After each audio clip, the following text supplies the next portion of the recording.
Branqueada porta nos estar da perenal morada, e Cristo nos concederá a triunfal entrada. Oh, quanto amor Jesus sentiu, pois Ele a porta já me abriu. A mim, a porta já me abriu. Ok, boa noite. Essa tem sido uma semana meio corrida. E hoje daremos prosseguimento à nossa série sobre Teologia da Espiritualidade. Hoje com a mensagem número 5. Cristo como a única porta. Preparamos essa quinta mensagem sobre espiritualidade, tendo em vista muito mais do que maturidade cristã, muito mais do que as disciplinas e exercícios espirituais em si mesmos. É nosso propósito enfocar as exigências bíblicas para que as práticas dessas disciplinas e exercícios espirituais sejam válidos perante Deus. Não basta jejuar, não basta orar, não basta buscar o silêncio para escutar Deus, a soledade para estar sós com Deus. Não basta o ministério de servir abnegadamente. Existem critérios para que qualquer uma destas coisas seja bem vista aos olhos de Deus, seja aprovada aos olhos de Deus. E então eu fiz muitas anotações, muitas pesquisas sobre o assunto. E nessa semana, entrando em contato com algumas pessoas, elas disseram que viriam assistir a mensagem. E infelizmente, elas não chegaram hoje à noite. Mas eu tive de adequar a mensagem, porque aquelas pessoas não conheciam a mensagem, o plano de Deus de salvação. Então, decidi adequar a nossa mensagem sobre disciplinas, e foi importante, porque qualquer outra espiritualidade que não tenha como entrada a porta estreita de Cristo, com certeza é uma espiritualidade falsa aos olhos de Deus. Vamos ver o que é que nós podemos fazer com os dois temas que são interrelacionados. Cristo como a única porta, a única via de acesso a Deus, a única espiritualidade válida é aquela que é mediada por Cristo, baseado na sua, aquela espiritualidade que é baseada na sua obra expiatória na cruz, que é baseada na regeneração ou paligenésia feita pelo Espírito Santo. Portanto, não se tem como chegar à maturidade cristã através das disciplinas e exercícios espirituais se a pessoa não entrou na única porta de salvação, que é Cristo. Não creu em Jesus Cristo como seu único e suficiente Salvador. Nessa semana aconteceu o naufrágio, mais exatamente a tragédia da implosão do submergível Titan, ou Titã, da empresa Ocean Gate. Essa palavra Ocean Gate, Ocean é oceano, Gate porta. Essa mistura de oceano e porta parece significar que o Titan era uma porta do oceano. Então, Ocean Gate era a empresa que alugava aquele pequeno submergível que explodiu catastroficamente, irremediavelmente, sem nenhuma porta de salvação. Era um submarino pequeno, para apenas 5 pessoas. E o nome dele, aliás, o nome da empresa, Porta do Oceano, escrito na lateral daquela pequena máquina que anda por baixo d'água, é muito significativo. Nós vamos refletir sobre isso. Foi-lhe dado o nome Tita, ou Taita, porque esse nome, foram criados pelos gregos para representar seres mitológicos superpoderosos. Daí também vem a palavra Titanic, dada ao super navio afundado, cujos destroços estavam a 3.800 metros e que esses destroços iam ser visitados pelo pequeno Titan. Ele estava descendo para ver o maior desastre marítimo, talvez, da história moderna, e acabou se tornando também um proverbial desastre, uma proverbial tragédia, e nós vamos dizer por quê.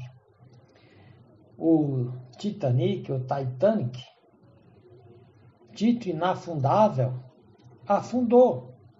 É dito que o proprietário do Titanic disse que nem Deus o afundaria. Porém, na primeira viagem, saindo da Inglaterra para a cidade americana de Nova York, antes de chegar, ele bateu numa pedra de gelo colossal e ocorreu naufrágio. Porque as pessoas, como aqueles 5 passageiros do Titan,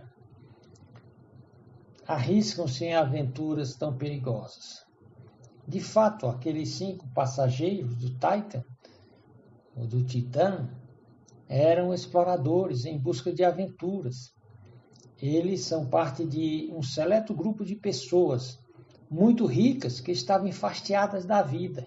Não se interessavam mais pelo turismo normal, mas adotavam uma nova modalidade de turismo chamada de turismo de risco, ou mesmo turismo de alto risco, que é aquele que entra no espaço aberto depois da atmosfera, ou então adentra a escuridão do fundo do mar, submetida a fortes e esmagadoras pressões, e também em altas montanhas, em vulcões, em áreas extremamente perigosas. Portanto, para esse grupo de pessoas muito ricas, não bastava um turismo que apresentasse lugares bonitos, exóticos. Não, eles queriam escapar do tédio da vida comum e normal. Queriam experiências arriscadas, cheias de adrenalina e perigo. Daí o nome turismo de risco. Risco, por exemplo, fazer uma viagem para o espaço é uma viagem de alto risco, pois muitos foguetes já explodiram. Inclusive, é dito que esses passageiros do Titã já fizeram parte de viagens para o espaço. Também já fizeram parte de explorações em lugares extremamente perigosos do planeta Terra. Então, eles decidiram participar da exploração do fundo do mar, naquele pequeno submarino.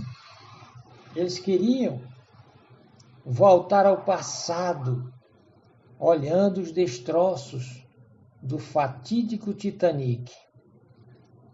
Para alguns analistas, foi uma bruta tolice, porque eles iam descer naquele minúsculo veículo apertado e de uma janelinha sem muita visibilidade. Eles não iriam ver com muita nitidez e nem com muitos detalhes os destroços devido à escuridão própria do fundo do mar e outros fatores, a poluição que já existe lá embaixo. O fato é que eles poderiam ver melhor os destroços do Titanic na sua sala de estar, assistindo a documentários feitos por robôs no fundo do mar, como existem, com imagens de alta resolução, sem sair do conforto e segurança de suas casas e sem ter de pagar $250 mil por pessoa.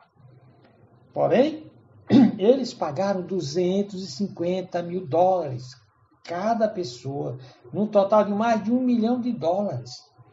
Mas o curioso é que a empresa Ocean Gate, o Porta do Oceano, que se propunha ser uma porta do oceano, não aparelhou seu Titã com nenhuma porta de escape ou de salvação. Por isso, aqueles aventureiros tiveram de assinar um termo dizendo que sabiam do risco que estavam correndo. Sabiam que poderiam morrer tolamente, mas mesmo assim arriscaram-se a descer em uma geringonça perigosa e sem certificado de segurança, correndo alto risco de que aquela aventura terminasse no que terminou, uma tragédia sem salvação. E o pior é que o grande problema daqueles não afortunados, embora ricos materialmente, terminaram em miséria, não foi terem perdido suas vidas materiais e terrenas aqui, nesse breve tempo que nós temos de vida nesse planeta. O Senhor Jesus Cristo deixou bem claro que o maior problema do homem não é perder qualquer bem material ou qualquer coisa nessa vida que fira, que machuque o seu corpo ou que ele tire a vida física, mas sim perder sua alma. Jesus Cristo disse que aproveita o homem ganhar o mundo inteiro e perder a sua alma.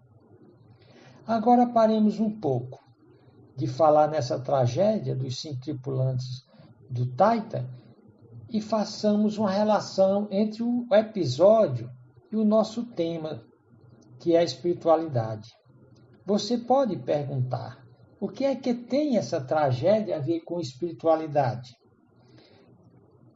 É interessante que muita gente não liga fatos históricos com o presente. A era chamada moderna, que vai da Renascença até o início das 2 guerras mundiais no século XX, o mundo se tornou racionalista, endeusando a razão e rejeitando qualquer tipo de espiritualidade, achando em um otimismo humanista tolo de que o homem, que para as doenças com a penicilina, que tinha inventado o automóvel, que tinha inventado muitas geringonças tecnológicas, ia encontrar a solução para todos os problemas da humanidade, sem precisar de Deus. Que tudo que o homem precisaria era educação. Eduque-se o homem e você terá uma sociedade utópica, uma sociedade boa. Porém, esse sonho humanista e otimista foi destruído com a decepção das 2 guerras mundiais, que foi o fim lógico de uma filosofia materialista e sem espiritualidade. Foi aí então que o mundo se voltou para o outro extremo. Desesperado existencialmente, passou a definir espiritualidade a todo tipo de vivência e expressão religiosa, ou contato com o místico, com o esotérico, com o transcendental, com o sobrenatural. É interessante que nós vivemos o que é chamado hoje de era pós-moderna, ou pós-razão, ou a era em que ninguém se procura, em que é dito que não precisamos procurar o sentido para a vida, o sentido para as coisas, Porque não existe verdade, cada um tem a sua verdade. O que o filósofo Francis Schaeffer chamou de era do desespero existencial e, podemos dizer, espiritual. E desesperados de encontrar explicação, razão ou propósito para a vida, eles se apegam a qualquer tábua podre que apareça pela frente e que se apresente como espiritual. Daí a pós-modernidade ser uma época de busca espiritual desesperada em qualquer fonte, em qualquer lugar, todos os tipos de espiritualidade, de religiosidade, todos os estilos possíveis. Agora, já que espiritualidade é uma das palavras-chave, uma das chaves de leitura da pós-modernidade, deveria perguntar o que é espiritualidade. Essa palavra espiritualidade se tornou um termo, então, difícil de ser definido, porque se tornou um termo muito mal aplicado e confuso pelo fato de ser aplicado a qualquer coisa, experiência ou vivência que se diga religiosa, transcendental ou sobrenatural. Alguns acham que fazer yoga é estar exercitando a sua espiritualidade, sem questionar se essa espiritualidade é ou não aceitável aos olhos do Deus revelado na Bíblia. Alguns panteístas acham que tudo que existe é Deus e Deus é tudo, e, consequentemente, acredita que o próprio homem é um Deus. Os crentes nessa crença acreditam que são deuses ou partes da divindade. E também, por isso, tentam praticar sua espiritualidade tentando desenvolver o que chamam de energias divinas cósmicas. E então elas tentam pôr-se em contato com essas forças e entidades cósmicas, divinas, mais iluminadas, em um plano superior. Ou tudo isso está sendo jogado dentro do conceito de espiritualidade, de forma genérica, sem avaliar a validade de tais espiritualidades. Importante é que você está exercendo alguma. Outros ainda acham que fazer sacrifício do tipo se tornar celibatário, abrir mão do sexo, jejuar frequentemente, se tornar ermitão, abandonar todos os confortos da vida e morar numa caverna ou no cimo de uma montanha e praticar disciplinas espirituais rigorosas e ascéticas, e colocam tudo isso no bojo da definição de espiritualidade. Biblicamente, esse é um terrível engano promovido por Satanás para cegar o entendimento dos incrédulos para as reais belezas e verdades da verdadeira espiritualidade, que estão ligadas única e exclusivamente com o Evangelho de Cristo, com o Evangelho do Reino de Deus revelado na Bíblia. Esse Reino de Deus que só pode ser adentrado através de um único meio e uma única porta, que, segundo Jesus Cristo disse, é estreita e que ele definiu a si próprio como essa porta. Portanto, a Bíblia, para alertar para o fato de que não basta ser espiritual, não basta ser algo com conotação de espiritualidade, que aceitava a Deus. Isso porque, de acordo com a Bíblia, existem tanto espíritos bons como espíritos maus. Espíritos bons criados por Deus, como os anjos bons, e outros seres celestiais que nos é impossível, pelo menos atualmente, de entender a descrição da Bíblia sobre sua bondade, beleza, iluminação. Outro fato é que Deus é o sumo bem. Todo bem só vem de Deus, o Deus revelado na Bíblia. Todo bem só vem de Deus e desses seres benditos, como os anjos bons, outros seres celestiais, que não temos muito conhecimento. Portanto, existe uma espiritualidade aprovada por Deus e outras múltiplas espiritualidades condenadas por Deus. Como Deus é a única e exclusiva fonte do bem, tudo que não vem de Deus ou que não tem a aprovação de Deus é rebelado contra Deus. E tudo quanto é rebelado contra Deus é maligno em sua própria natureza e manifestação. Então, é a partir da negação do bem e, consequentemente, quando se nega o bem, se evoca, se traz à realidade o mal. Então, é a partir da negação do bem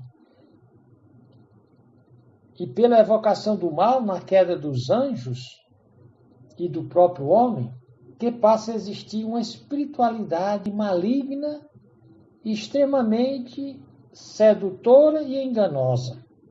Foi após a queda no pecado de Lúcifer e seus anjos que passaram então a existir espíritos maus. Os evangelhos apresentam os demônios chamando-os de espíritos maus ou poderosos. Em Lucas, no capítulo 4, 31 e 37, está escrito: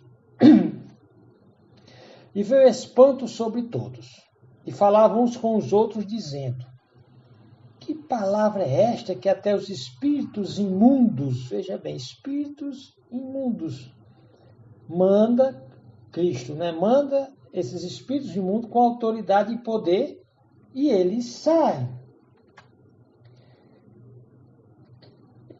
Então, o Evangelho chama os demônios e o próprio Satanás de maligno. E maligno é o termo grego poneros, significando seres completamente maus e irrecuperáveis. Descritos como espíritos não só malignos, mas imundos, ou seja, espíritos de espiritualidade completamente destrutiva do bem e de natureza nojenta, imoral, completamente abjeta. Cristo nos ensinou a orar para não cairmos na tentação e para que fôssemos livres do mal. A palavra lá é poneros. Esse poneros, primeiramente personificado pelo diabo e seus demônios, e na terra pelas pessoas ímpias. As pessoas ímpias são pessoas ponerosas, são pessoas malignas, são instrumentos do poderoso maior, o diabo.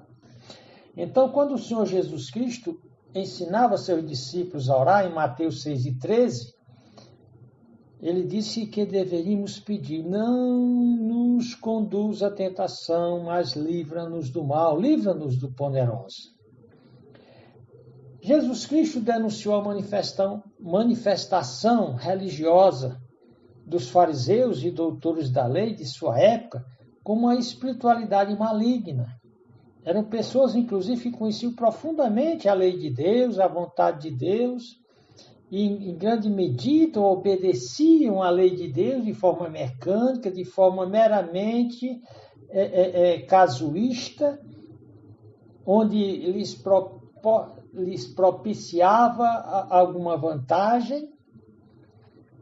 Ele desmascarou e denunciou a religiosidade desses hipócritas religiosos como tendo sua origem no diabo, principalmente porque esses religiosos rejeitavam a Cristo como ele se revelava, a porta da salvação. Eles rejeitavam a Cristo como o único caminho de salvação, porque eles eram cheios de autojustiça e autoengano diabólico. Eles achavam que pelas suas boas obras e ações conseguiriam salvar-se a si próprios. Jesus Cristo disse que, apesar de toda a moralidade e sacrifícios religiosos e espiritualidade notável diante do mundo, né, daqueles religiosos, de fato eles não passavam de filhos do diabo. Pensando nos nossos dias, é possível que 90% dos religiosos estejam nessa categoria de fariseus hipócritas, filhos do diabo. Em João capítulo 8, 44 a 47, Jesus Cristo nos dá o referencial ou parâmetro para julgarmos se uma espiritualidade é aceita por Deus ou rejeitada como uma espiritualidade tendo como fonte o diabo. O primeiro critério dado por Cristo foi crer na verdade que ele disse ou revelou.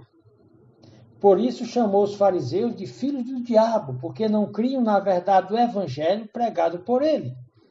O segundo critério foi achar Cristo insuficiente. Cristo os confronta e diz: quem dentre vós me convence de pecado? Quem dentre vós me convence de que eu não estou habilitado para ser o Messias, o Salvador, a única porta? O terceiro critério reafirma os dois primeiros quando ele diz, abre aspas, quem é de Deus, escuta as palavras de Deus. E conclui o veredito sobre a espiritualidade daqueles hipócritas. Ele diz, abre aspas, vocês não escutam as minhas palavras porque vocês não são de Deus.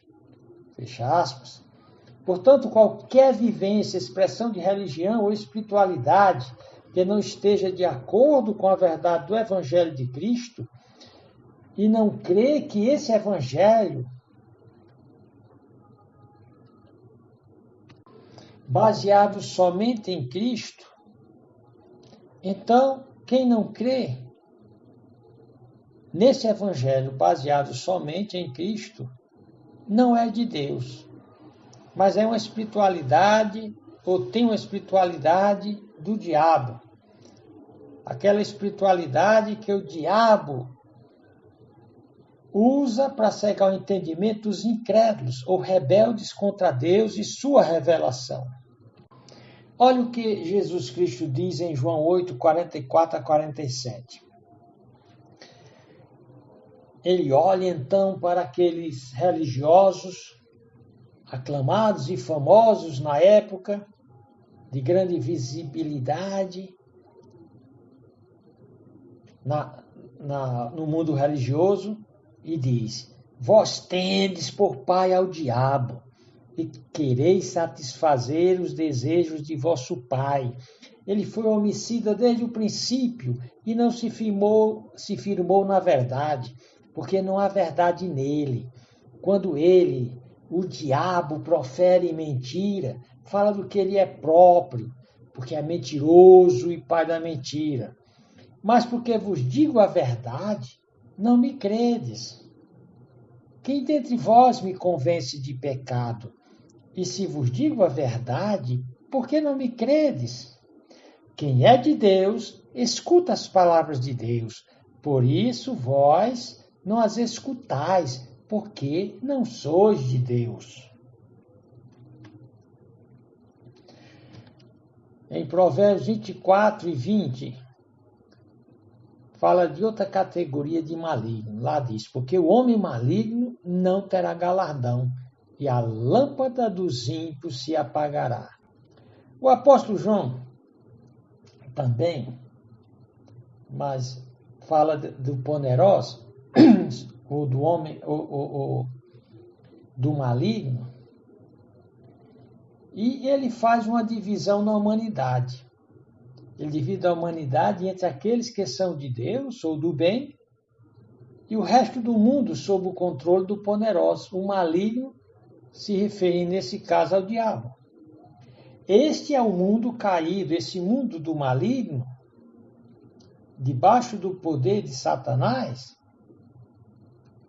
Esse é o mundo caído no pecado, no regenerado, das pessoas não regeneradas, que ainda não acertaram com a porta estreita, nem entrar no caminho estreito.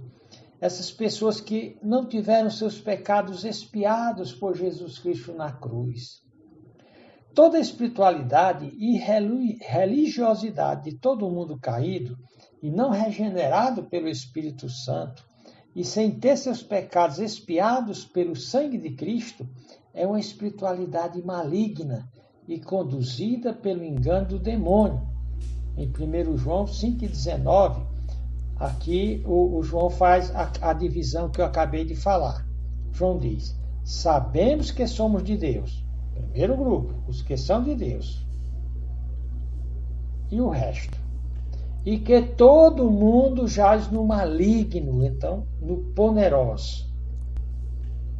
É do diabo, chamado de maligno e seus demônios, que flui uma espiritualidade religiosa com aparência de boa, mas em sua essência é maligna e que leva completamente à perdição aos que se envolvem com ela. A Bíblia diz que o diabo se transforma enganosamente em anjo de luz, em ser iluminador, que cria religiões buscadoras de iluminação, tipo o hinduísmo e o budismo. E ele faz isso, de acordo com o apóstolo Paulo, para cegar os que estão sob seu controle nesse mundo, cegá-los para a verdadeira espiritualidade que só existe em Cristo e que é revelada somente na Bíblia. Olha que o apóstolo Paulo diz em 2 Coríntios 4, 3 a 4.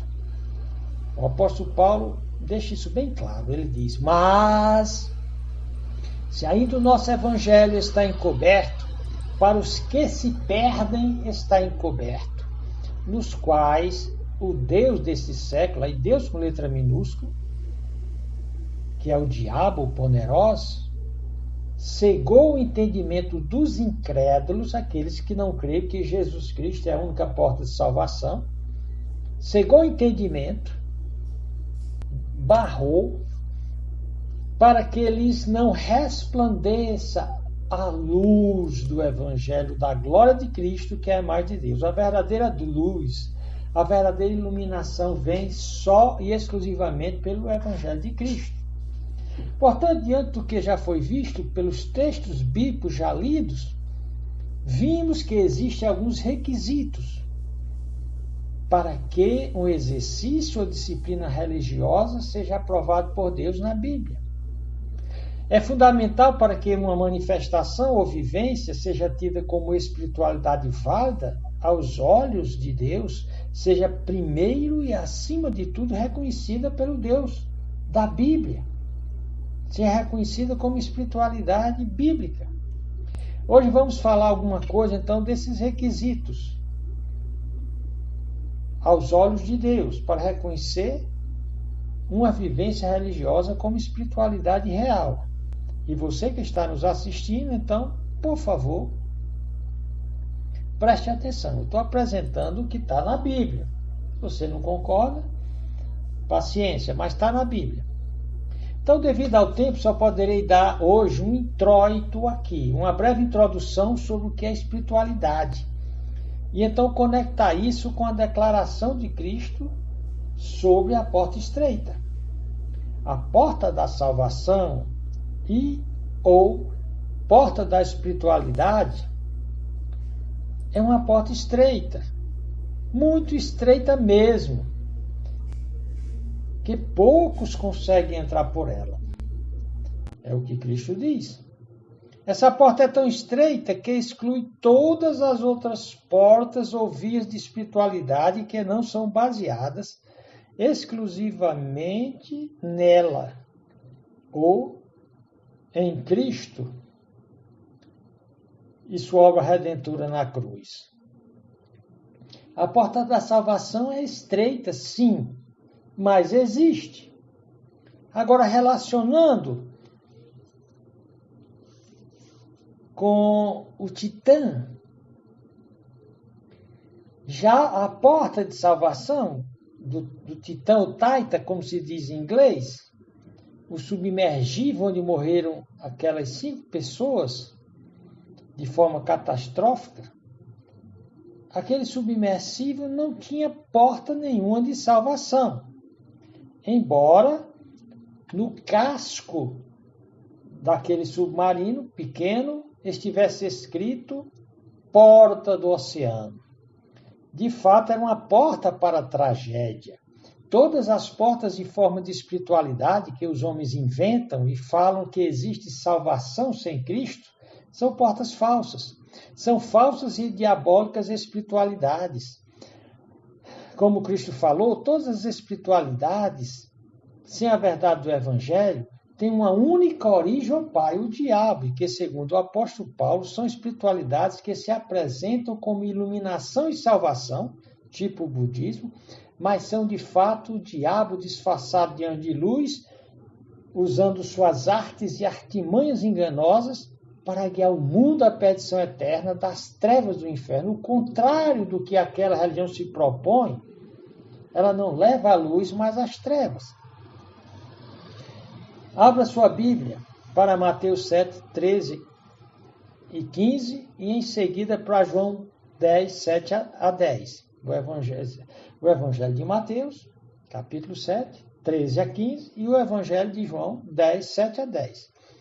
Olha o que Jesus Cristo disse no final do Sermão do Monte, em Mateus 7. E logo após falar sobre o fato de que só existe uma porta e um único caminho para a vida eterna, é então que Jesus Cristo manda termos extrema cautela, ou máximo cuidado em relação aos falsos profetas, falsos mestres, falsos pregadores, que ele diz que aparecem também travestidos, vestidos como ovelhas, mas de fato no seu interior são lobos devoradores de almas. Jesus Cristo alerta dizendo que todo aquele religioso, ou mestre religioso, ou filósofo, ou pensador, que apresenta uma porta, caminho ou espiritualidade, que não tenha Jesus Cristo como único e exclusivo Salvador e Senhor, é um religioso falso profeta, emissário do demônio, ladrão e salteador. Olha o que diz João 10, 7 a 10. Abre aspas. Tornou, pois, Jesus a dizer-lhes: em verdade vos digo que eu sou a porta das ovelhas. Ele vai dizer a primeira vez aqui no versículo 7. Vai repetir isso no versículo 9. Ele diz: eu sou a porta. Artigo definido, determinante. A porta das ovelhas. Todos quanto vieram antes de mim são ladrões e salteadores, mas as ovelhas não os ouvirão.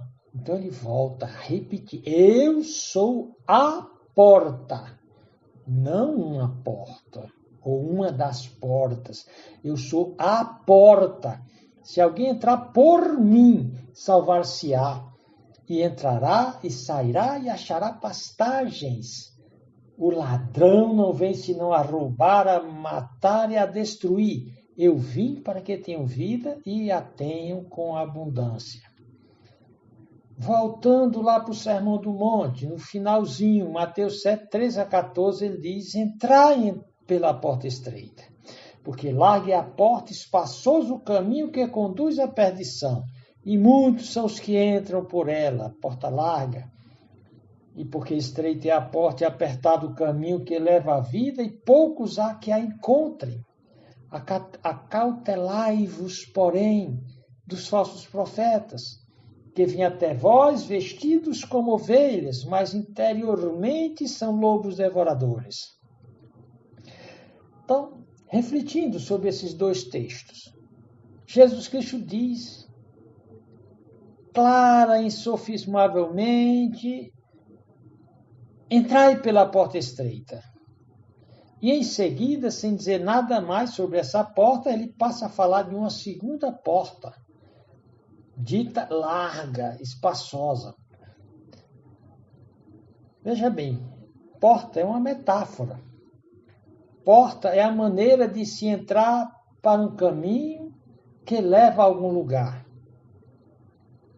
Para a eternidade, segundo Jesus Cristo, só existem duas portas e somente duas portas. Essas duas portas são exclusivas e excludentes, porque cada uma é a entrada para um destino eterno completamente diferente, de fato diametralmente opostos. A segunda porta e o segundo caminho são ditos como largos, espaçosos, porém fatalmente conduzem para a perdição. Também é dito que uma grande multidão entra por essa porta larga. Essa porta larga é a porta do nascimento físico, que dá entrada para a vida terrestre e que segue diretamente para o inferno, se durante o trânsito do nascimento, entrada na porta larga, até o dia da morte, a porta estreita não foi encontrada, não for adentrada, então a pessoa estará no inferno. Tendo falado da segunda porta e do segundo caminho, então ele volta a falar da porta estreita. O fato é que, embora uma grande multidão está se dirigindo inexoravelmente para a perdição, embora é dito na Bíblia que Deus olhou e não viu nenhum bom, nenhum justo, que todos pecaram e destituídos estão da glória de Deus, embora a perdição da humanidade seja um fato, outro fato revelado na Bíblia é que existe uma porta. Embora seja estreita, ela existe e dá entrada para um caminho de difícil caminhar. Mas o fato é que existe uma porta e um caminho de salvação, diferente do submarino que implodiu, que não tinha porta nem caminho de salvação algum, nem caminho largo nem estreito para seus tripulantes se salvarem.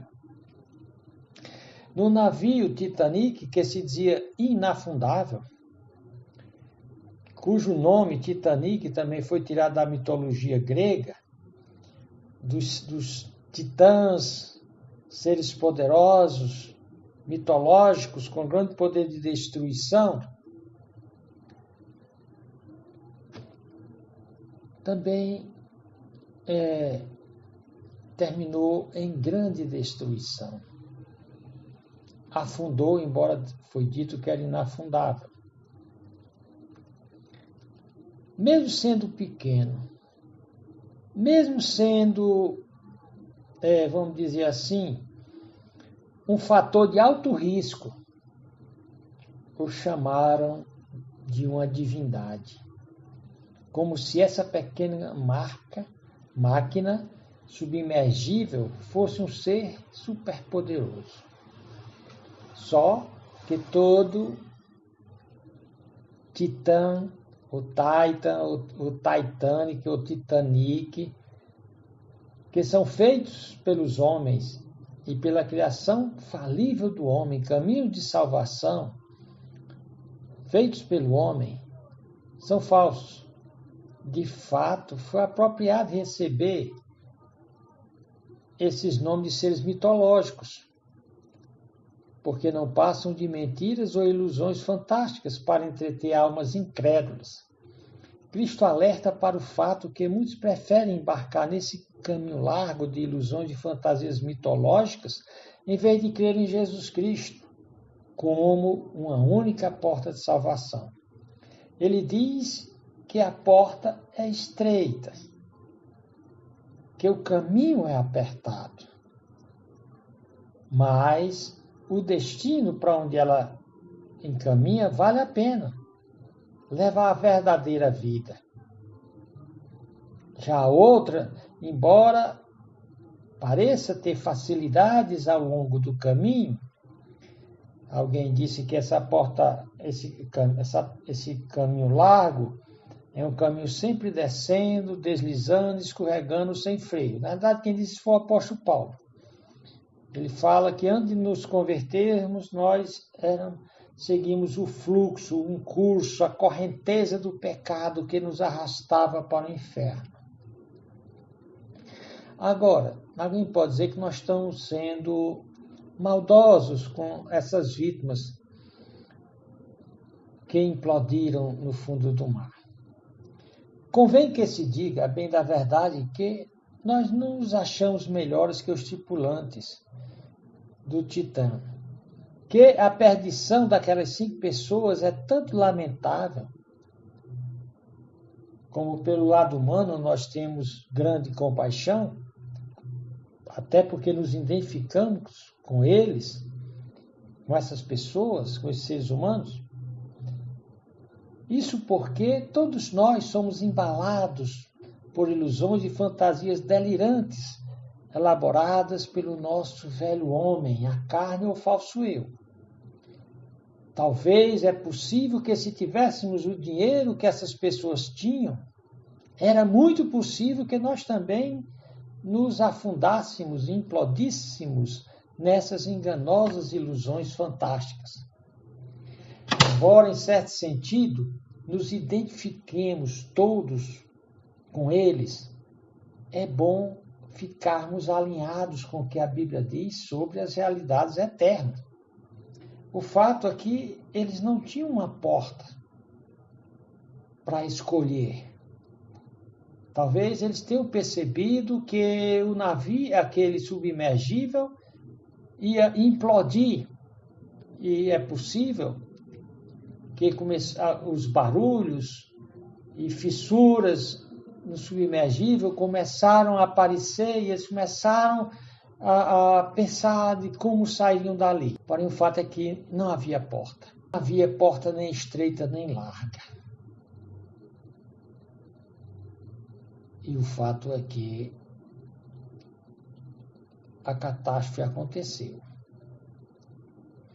Porém, muitos lamentam a perda daquelas vidas ainda relativamente jovens, aqueles corpos que foram dilacerados. Todavia, Jesus Cristo alertou a toda a raça humana com o fato em que ninguém tivesse como seu maior medo o medo das coisas que podem destruir e matar o corpo. Havia um medo que a raça humana deveria ter de verdade. Tivesse medo do juízo final, do julgamento eterno de Deus para os que não entraram na porta estreita, pois esses serão lançados no inferno. Então Cristo diz, não tenha medo que pode matar o corpo, tenha medo antes daquele que pode lançar no inferno tanto o corpo quanto a alma. Então isso mostra que o inferno é real, que a alma não morre, não pode, e ela continua tendo sentimentos reais, pois a Bíblia fala de tormento no inferno. De modo que a grande tragédia daqueles personagens não foi o fato de terem sido implodidos e seus corpos completamente destruídos durante a implosão catastrófica. É dito que tudo que de fato não houve muito sofrimento físico para eles, que aquela implosão aconteceu de modo tão rápido que os 5 tripulantes provavelmente não sentiram grande dor. Talvez sequer tenham percebido o que aconteceu. Sua alma foi arrancada do corpo em fração de segundos e já não pertenciam à esfera terrestre, mas sim ao mundo espiritual, chamado Hades, onde as almas aguardarão o juízo final, onde também aguardarão a ressurreição do corpo para que corpo e alma sejam julgados por Deus e finalmente lançados no lago de fogo. Embora seu corpo tenha sido desintegrado em milhares, incontáveis pedaços, a sua alma sequer foi arranhada. É impressionante aquilo que o Evangelho diz. Não é o que mata o corpo, tipo doenças, armamentos mortais. Não é essa que deve ser a nossa maior preocupação. A preocupação maior deve ser com o que acontece depois da morte. E no texto que nós lemos, Cristo deixou um mapa fácil da eternidade. Se durante a vida terrena alguém entrar pela porta estreita, que dá entrada para um caminho igualmente estreito, porta e caminho esse que Cristo disse ser Ele mesmo, então tal pessoa, seu destino é a vida eterna. Porém, se alguém nasceu nesse mundo, passou por aquela porta larga pelo nascimento físico, né? E continuou trilhando o caminho largo, descendo na correnteza e fluxo do pecado, na correnteza da perdição, desde a queda no pecado de Adão. Então, tal pessoa sairá dessa vida para a perdição eterna, ou para o inferno, também chamado de lago de fogo. Em João 10, versículo 7, Cristo declarou: tornou, pois, Jesus a dizer-lhe: em verdade vos digo que eu sou a porta das ovelhas. Então, nesse texto, Jesus estava falando dos fariseus, e seus discípulos estavam escutando, estavam próximos. Então, Jesus passou a dizer: eu sou a porta. Veja bem, ele não está dizendo eu sou uma porta ou uma das portas, mas eu sou a porta. A única porta, usando um artigo exclusivo e determinante. Cristo estava dizendo que não existe nenhuma outra porta de salvação além dele. Quando Cristo diz que é a única porta da salvação, ele faz que o cristianismo seja completamente exclusivista. O cristianismo, segundo o nosso Senhor Jesus Cristo, não admite nenhuma outra religião, nenhuma outra espiritualidade que não tenha por base o evangelho revelado por ele e seus apóstolos na Bíblia Sagrada. Por isso, por conta dessa exclusividade do cristianismo, ele é odiado. Porque no cristianismo não existe lugar para outros salvadores, iluminadores, canalizadores, como Maomé. Não há lugar para Gandhi, para Buda, para os espíritos desencarnados do espiritismo. Não há lugar para orixás, caboclos, pretos velhos. Também não há lugar para a veneração e a invocação da Maria Católica Romana, que não é a Maria Bíblica, e os santos católicos romanos. Nem também há lugar para qualquer entidade ou ser espiritual que tenha a pretensão de trazer salvação, iluminação, purificação ou ajuda aos seres humanos. Por isso, o Espiritismo não tem a porta. Os espíritos desencarnados não são porta para lugar algum. Nem o hinduísmo, nem o maometanismo, nem o taoísmo, nem as religiões da nova era, nem todos os tipos de espiritualidades esotéricas, transcendentais e místicas da nossa época e de todas as épocas, porque nenhum deles tem a porta da salvação. Isso porque a única porta é Jesus Cristo. Se o que Jesus Cristo disse é verdade, que ele é a única porta, então todas as outras religiões, salvadores, intercessores, medianeiros, canalizadores, espíritos desencarnados, pretos velhos, pajés, são instrumentos de Satanás para cegar os incrédulos e desviá-los da única porta que pode salvar. Aqui próximo da nossa igreja, Voz Bíblica, tem uma igreja católica romana chamada de Maria Porta do Céu. Então, essa igreja está contradizendo as palavras de Jesus. Jesus, quando diz que ele é a única porta, então também ele está dizendo, necessário e logicamente, que Maria não é nenhuma porta de salvação. O artigo A da expressão eu sou a porta é um artigo determinante e exclusivo e que, por isso, de modo lógico e necessário, ficam excluídas todas as outras portas, inclusive essa falsa porta inventada pela Igreja Católica, a Maria Católica Romana. Quando Cristo diz, eu sou a única porta, ele está dizendo que Maria e todas as outras portas da salvação, inventadas pelo homem, são uma invenção diabólica e que, portanto, não trazem salvação nenhuma, e sim perdição eterna. Quando em João 10, versículo 7 em diante, ele diz, eu sou a porta das ovelhas, em seguida ele diz quem são essas ovelhas. Ele diz que a principal característica de suas ovelhas é que elas ouvem a sua voz e seguem a sua voz. Ouvir a sua voz é obedecer a seus ensinos.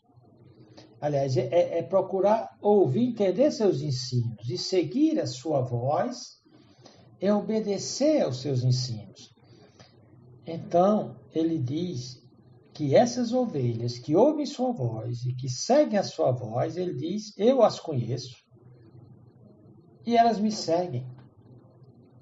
Eu lhes dou a vida eterna e ninguém as arrebatará da minha mão. Como já foi dito, Cristo diz 2 vezes que ele é a única porta das ovelhas, tanto no verso 7 como no verso 9. E a repetição de Cristo mostra que essa é uma verdade cardeal do cristianismo. Ele disse que quem não aceita essa verdade, que ele é a única porta das ovelhas, é ladrão e salteador, cujo intuito se revela no final de tudo como um roubo, finda em morte, destruição e perdição das ovelhas. Diferentemente dele, que veio trazer através dessa porta estreita não só vida, mas vida com abundância nessa existência terrena e vida eterna no porvir, no futuro. Tornou por Jesus a dizer-lhes, em verdade, ou seja, quando ele coloca essa expressão em verdade, ele está dizendo o que eu vou dizer é a coisa mais verdadeira, mais importante que você pode escutar. Em verdade, vos digo que eu sou a porta das ovelhas. Todos quanto vieram antes de mim são ladrões e salteadores. Ou seja, Cristo não é inclusivista. Cristo é exclusivista. Mas diz que as verdadeiras ovelhas não escutam esses ladrões e salteadores que trazem essas falsas iluminações e falsas salvações. Portanto, não se iluda com as muitas ofertas de salvação e oportunidade de iluminação espiritual que existe, especialmente nessa nossa época chamada de pós-moderna. Muitas religiões, filosofias, ideologias, práticas de espiritualidades esotéricas e místicas se apresentam como porta de salvação, porta de purificação e iluminação. Novamente, convém lembrar que Jesus Cristo disse que somente se alguém entrar por mim, isso exclui qualquer outra. Isso exclui magia, feitiçaria, idolatria, aquela idolatria católica romana aos santos e santos religiosos. Isso exclui Maria, mãe de Jesus. Isso exclui, deixa fora São Benedito, São Francisco, reencarnação, meditação transcendental pela prática da yoga. Isso exclui jejuns, boas obras. Cristo diz que a porta é uma pessoa. somente por mim uma pessoa será salva. Cristo não poderia ter deixado isso mais claro. Nosso tempo praticamente acabou, mas é importante que se diga aqui. Por que foi dito tudo isso até agora? Porque aí vem o perigo das disciplinas espirituais. As disciplinas espirituais não são más em si mesmas, mas quando elas se tornam um fim em si mesmas, quando elas se tornam porta de salvação, purificação e santificação a parte de Cristo, elas deixam de ser boas e passam a ser instrumentos malignos para o orgulho e vaidade pessoais. O jejum, as orações, ir para a igreja, ofertar generosamente para a causa do Evangelho e obras filantrópicas, embora essas coisas, isso pareçam ser coisas boas, elas podem ser usadas para a própria perdição das pessoas, desviando-as de Cristo como a única porta. É bom orar ou até rezar. Rezar em si, se você está rezando, invocando o Pai Celestial, como é ensinado no Pai Nosso, seguindo aqueles passos dados no Pai Nosso. E como Cristo disse, tudo quanto você pedir ao Pai em meu nome, o Pai dará. Ou seja, mesmo que seja uma oração decorada, mas se Cristo é o único mediador e porta, o Pai Celestial invocado, e principalmente essa oração, essa reza é agradecida exclusivamente no nome de Jesus, então não há problema. Embora seja melhor uma oração onde a pessoa fala as palavras que saem do seu coração. Porém, se a sua oração se dirige a qualquer outro que não Jesus, aí você está debochando o que Cristo disse quanto a ser a única porta. Você ora para a sua própria perdição, confiando em homens e não em Cristo. Para terminar, qual o valor de uma alma? O valor de uma alma é muito grande aos olhos de Deus. Ele disse que aproveita o homem ganhar o mundo inteiro e perder a sua alma.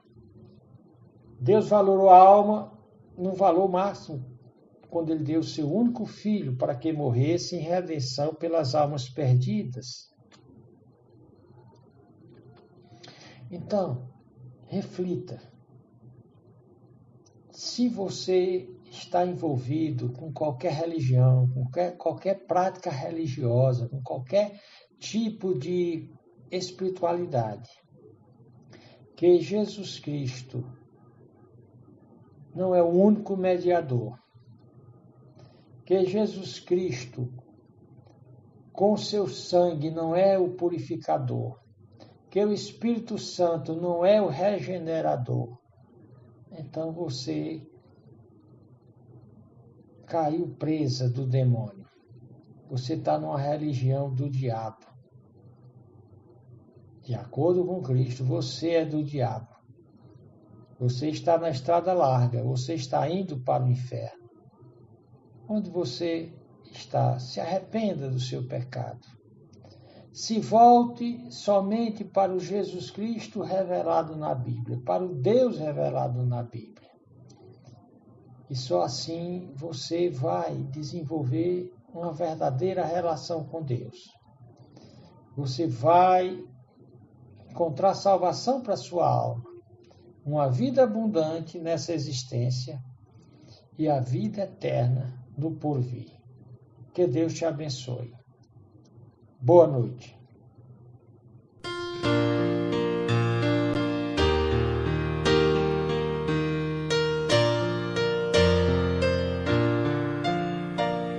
Franqueada a porta nos estar da perenal morada, e Cristo nos concederá a triunfal entrada. Oh, quanto amor Jesus sentiu, pois ele a porta já